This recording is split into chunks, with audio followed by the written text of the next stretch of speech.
22 tahun saya hidup sebagai laki-laki, saya telah banyak sekali mendapatkan pandangan-pandangan tentang gender saya ini dari gender sebelah, yaitu kaum Hawa. Dulu teman-teman wanita saya itu sering bilang kalau lelaki itu selalu berpikir menggunakan logika. Nggak juga sih, banyak juga yang tolol. Ada juga yang bilang kalau lelaki itu tidak gampang menggunakan perasaannya, dia tidak gampang nangis. Nggak juga, ada juga kok yang kayak gitu. Dan ada juga yang bilang kalau otak lelaki itu bisa dibilang simple. Jadi ya kalau kita tuh maunya A, ya maunya A. Kalau maunya B, maunya B. Beda kalau kaum wanita yang maunya A, tapi maunya itu sebenarnya A kuadrat plus X kuadrat sama dengan Z kuadrat. Nah, kesimpulan otak lelaki tersebut bisa kita gunakan sebagai kekuatan kita atau kelebihan kita, tetapi bisa juga menyerang kita balik sebagai kelemahan kita. Misalnya nih, kita lagi jalan-jalan sama teman-teman kita nih, terus kita pengen cari tempat makan. Biasanya sih kalau sama laki itu nentuin tempat makan tuh nggak ribet. Biasanya gitu gak sih? Semuanya simple, iya-iya aja gitu. Malas buat mikir lagi. Jadi ya bisa dibilang dengan kesimpulan kita ini, kita tidak buang-buang waktu dalam melakukan hal. Tapi seperti yang saya bilang tadi, kesimpulan ini juga bisa menjadi kelemahan untuk kita kalau kita lagi sange. Karena bisa dibilang otak lelaki itu ada dua bro, di bawah dan di atas. Kalau bawah sudah berpikir lain, biasanya otak ini tidak akan lagi bisa mendengarkan. Oke, jadi kenapa sebenarnya saya menjelaskan semua itu? Kenapa saya menjelaskan kelemahan lelaki, kesimpulan lelaki, dan lain-lain? Karena di video kali ini, kita akan mengetahui seorang wanita yang berhasil memanfaatkan kelemahan lelaki dalam kesimpulan otaknya dan bisa mendapatkan banyak uang dari kesimpulan otak kita. Jadi gimana ceritanya? Semua ini berawal dari seorang akun Twitter bernama Fakih Al-Fikri yang men-tweet bahwa dia itu sudah ditipu oleh seorang wanita dan wanita ini juga telah menipu banyak korban lainnya. Oke, jadi si Fakih ini pertama kali ketemu dengan wanita ini pada bulan Juli tahun 2022. Wanita ini bernama Shiva. Si Shiva ini awalnya nge-follow si Fakih di bulan Juli 2022 tadi. Tapi si Fakih baru nge-follow back pada bulan Januari 2023. Setelah sudah follow-followan, akhirnya si Shiva dan Fakih ini DM-DM-an lah ya. Mereka berusaha PDKT, mengetahui satu sama lain, cipika-cipiki, minta pap, belum ya? Enggak. Nah, setelah udah berhari-hari DM-an, akhirnya mereka tuh perlahan-lahan pindah ke WA. Setelah beberapa lama chattingan di WA, suatu hari terjadi sebuah insiden yang menimpa Shiva. Ternyata ATM si Shiva ini ketelan katanya pada saat di Alfamart. Dia yang sebelumnya itu ingin jalan-jalan, tapi jadi bete gitu loh, karena ATM-nya ketelan gitu loh. Dan dia juga katanya telah ke bank, tapi entah kenapa nggak bisa gitu. Ya nggak bisa aja, nggak tahu kenapa. Si Shiva ini ngasih tahu dong sama si Fakih kalau ATM-nya itu ketelan. Dia juga cerita kronologinya dan lain-lain, kayak ngambek juga. Aduh, aku bete nih ATM-ku. Pada saat mengetahui ini, Fakih sebagai lelaki yang baik itu langsung bilang, mana rekeningnya sayang gitu. Langsung menawarkan kayaknya untuk agar dia bisa minjemin duit ke ceweknya itu. Nah, tapi sebenarnya sebelum Fakih ini ingin transfer ke rekening si Shiva, si Fakih ini awalnya nawarin untuk transfer ke OVO-nya cewek ini aja. Tapi si Shiva balas dengan, oh, OVO itu tuh nanti nggak kuat nampung duit tabunganku. Jadi maksudnya duit tabungan si Shiva ini banyak banget gitu ya, sampai limit OVO aja tuh nggak kuat gitu. Nah, bagi kalian yang berpikir, si Fakih ini goblok banget, kayak udah percaya banget sama Shiva padahal belum ketemu. Ternyata mereka tuh udah sering main sebelumnya. Jadi udah pernah ketemu ya, yang membuat Fakih ini ya percaya dengan Shiva. Dan karena ini, Fakih akhirnya mengirimkan gope 500.000 kepada Shiva. Akhirnya Shiva pun mengambil duitnya dan dia pergi jalan-jalan. Keesokan paginya, Fakih menerima sebuah chat dari orang tidak dikenal. Ternyata chat tersebut datang dari ayah Shiva sendiri. Intinya sih si ayah Shiva ini ingin kayak kenalan sama si Fakih dan juga ingin bertanya kalau Fakih ini punya hubungan apa dengan Shiva. Dari sini Fakih dan ayahnya Shiva itu lumayan sering lah ya untuk ngobrol melalui chat. Sampai di suatu titik di mana ayahnya Shiva itu menanyakan kepada Fakih apakah anaknya ada minjem duit sama si Fakih. Dan setelah mengetahui kalau anaknya itu emang ada pinjem duit, ayahnya itu bilang kalau ditalangin dulu ya anaknya. Lalu ia juga beralasan kalau dia itu sedang menghukum si Shiva karena dia sembarangan minjem duit orang. Jadi ayahnya itu tidak langsung ganti duitnya si Shiva dengan alasan kayak ingin mendisiplinkan gitu lah ya, tidak langsung dikasih gitu, kasih pelajaran. Jadi ayahnya itu berkata, oh nak Fakih, talangin dulu ya semua utangnya anak saya. Nanti di akhir kamu totalin aja tuh semua utang anak saya, baru nanti saya ganti gitu. Fakih di sini gembira dong, kayak wah, aku mendapat kepercayaan dari ayahnya orang yang kusayangi. Dan ia di sini juga mengiyakan permintaan ayahnya itu. Lalu setelah percakapan mereka berdua itu, besoknya si Siva minta duit lagi sama si Fakih. Kali ini dengan alasan ingin beli sendal sebesar 850.000. Sendal apa yang harganya 850.000, Bambang? Ya mungkin sendal wanita ya, saya nggak tahu. Mungkin brand-brand mahal Gucci. Apalagi tuh sendal-sendal Balenciaga. Mungkin yang itulah ya. Karena si Fakih ini udah dapat perintah dari ayahnya Siva untuk minjemin dulu aja duitnya, nanti diganti. Jadi si Fakih ini ya langsung dipinjemin aja 850.000 sama Siva kan. Toh juga nanti di akhir dia dapat ganti dari ayahnya Siva. Lalu 2 hari berikutnya si Siva tuh minjem duit lagi ke Fakih. Kali ini tidak untuk memenuhi kebutuhan hedonnya si Siva, namun untuk membantu mamanya temennya yang lagi sakit. Bahkan kalau kita lihat chatnya juga sih, dia juga melampirkan foto tensi mamanya yang tinggi itu ya. Besar nominal yang ia ingin pinjam kali ini sebesar 650.000. Karena katanya 300.000-nya itu untuk mamanya temennya tadi ya. Dan seperti biasa, Fakih tidak ada curiga sama sekali dan langsung minjemin aja gitu. Ini bub. Kalian bisa lihat chatnya. Bub itu artinya apa sih? Baby, bubi, apa sih? Panggilan apa sih itu? Saya taunya itu bi, yang, say. Bub apa lagi anjir? Oke, nggak penting lah. Kita balik lagi ke cerita tadi.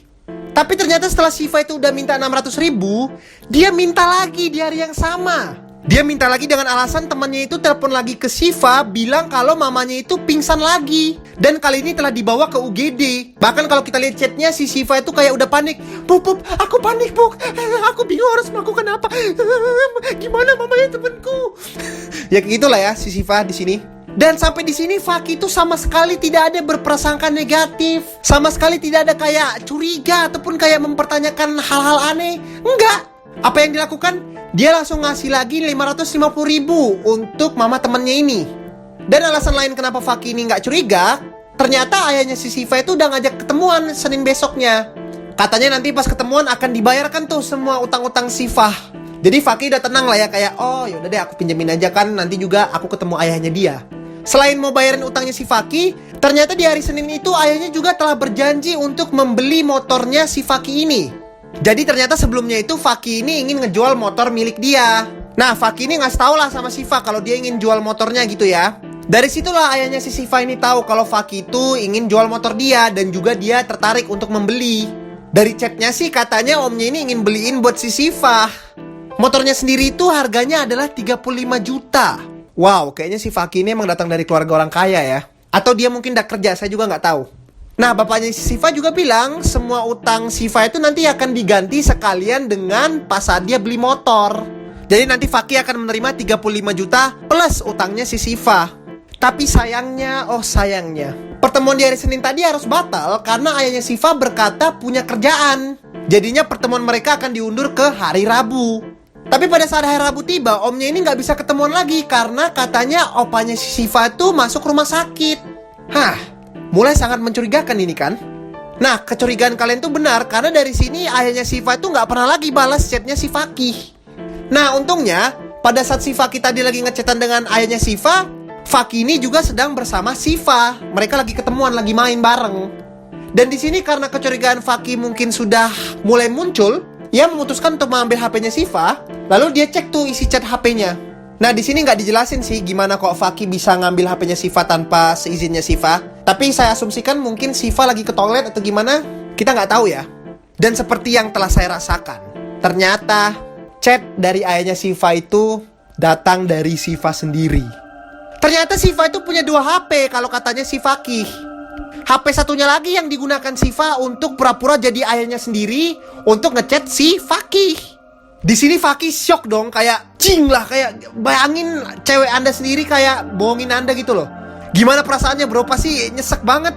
Penuh kekecewaan dan juga penuh kemarahan, Fakih langsung mutusin untuk DM bokapnya si Siva. Nah, di sini nggak dikasih tahu ya kok bisa si Fakih ini punya DM-nya bapaknya. Tapi mungkin dari IG-nya si Siva atau gimana, saya nggak tahu ya, nggak dikasih tahu sama si Fakih. Oke, habis itu di DM lah bapaknya, kayak bilang, "Om, wah anak om ini menipu saya gini. Tahu nggak respon bapaknya apa? Respon bapaknya malah dia nggak peduli sama anaknya bro. Ternyata si Siva itu udah nggak lagi tinggal bersama orang tua dia. Bapaknya juga bilang kalau Siva itu bukan tanggung jawab mereka lagi. Bapaknya si Siva itu sampai bilang ke Fakih bahwa kalau si Safi ini memutuskan untuk laporin ke polisi, bapaknya itu nggak akan peduli.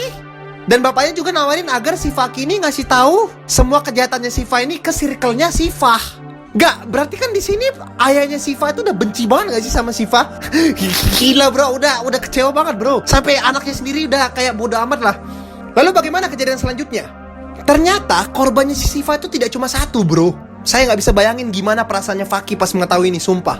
Pada saat dia ngecek HP-nya Shiva itu, dia juga sempat ngecek archive WA-nya si Shiva. Dan di situ dia menemukan banyak chattingan-chattingan cowok dari korbannya si Shiva yang lain. Setelah mengetahui itu, Faki memutuskan untuk menghubungi salah satu korban si Shiva. Nah, korban yang dia chat ini namanya Kevin ya. Nah, pada saat Faki ini chatting-chattingan sama si Kevin, ternyata bro, Kevin ini ditipu sama Shiva dan dia kerugian sebesar 20 juta rupiah. 20 juta rupiah anjing. Dan tidak cuma Kevin, Faki juga menemukan korban kedua, korban ketiga, korban keempat, korban kelima. Dan yang saya kaget lagi ternyata korbannya nggak cuma cewek. Korban ke-6 Shiva itu cewek. Bahkan korban ke-6 ini ceritanya sedih karena katanya dia itu udah nggak kerja lagi. Dia bilang kalau dia itu cuma tinggal sama mamanya, ayahnya telah tiada. Dia katanya butuh duit untuk bayar kontrakan. Dan kontrakannya tadi itu juga udah nunggak 2 bulan karena dipinjamin Shiva ini. Dan korban ke-6 ini langsung nyaranin ke Faki agar nyamperin Shiva tuh rame-rame dengan korban lainnya. Gak cuma sampai korban ke-6 loh, korban ke-7 lagi ada. Dan masih banyak lagi korban-korban lainnya yang juga menghubungi Faki. Setelah semua kegilaan yang terjadi, ternyata si Faki itu masih bisa berhubungan dengan Shiva ya. Mereka masih bisa chatting-chattingan. Saya sendiri kaget kalau di sini Shiva belum ngeblok Faki. Dan karena Faki ini udah gedek, ditagih dong utang-utangnya. Shiva beralasan lagi nih untuk kasih dia waktu sampai hari Senin besok. Dan dia juga bilang gini nih, kalau lu viralin, lu gak akan lagi dapat uang lu gitu. Dan Faki sekali lagi memutuskan untuk menunggu. Tapi di hari Senin gak dikasih juga uangnya. Dan di hari Senin tuh chat Faki tidak lagi dibalas dan IG-nya itu diblok. Untuk saat ini saya belum punya info baru karena itu tweet terakhir yang diberikan si Faki. Tapi sumpah bro, gila, dari kejadian ini kita memang harus belajar untuk berhati-hati. Makanya itu bro, janganlah gampang minjemin duit sama orang bro. Kecuali kalau emang Anda itu betul-betul tahu orang itu ya. Soalnya kan juga korban-korban Shiva tadi itu kebanyakan dari temannya sendiri. Jangan juga deh untuk kaum pria bro, lu tuh sange langsung nggak bisa mikir gitu. Sumpah, maksudnya janganlah untuk kita tuh mudah percaya sama orang yang ada di internet. Kita nggak tahu sifat mereka gimana bro. Ya udah gitu aja sih. Kalau nanti ada info baru lagi akan saya coba untuk kasih tahu sama kalian. Oke, bye. Terima kasih telah menonton video ini. Kalau kalian suka dan kalian menganggap video ini menarik, tolong di like dan di subscribe ya kalau bagi kalian yang belum. Terus kasih tahu saya juga kalau kalian suka tipe-tipe video seperti ini dan mungkin saya akan membuatnya lebih banyak di video depan. Kalau misalnya ada pertanyaan dan kebingungan atau pengen kasih kritik, tolong di komen juga ya. Gitu aja sih. Bye.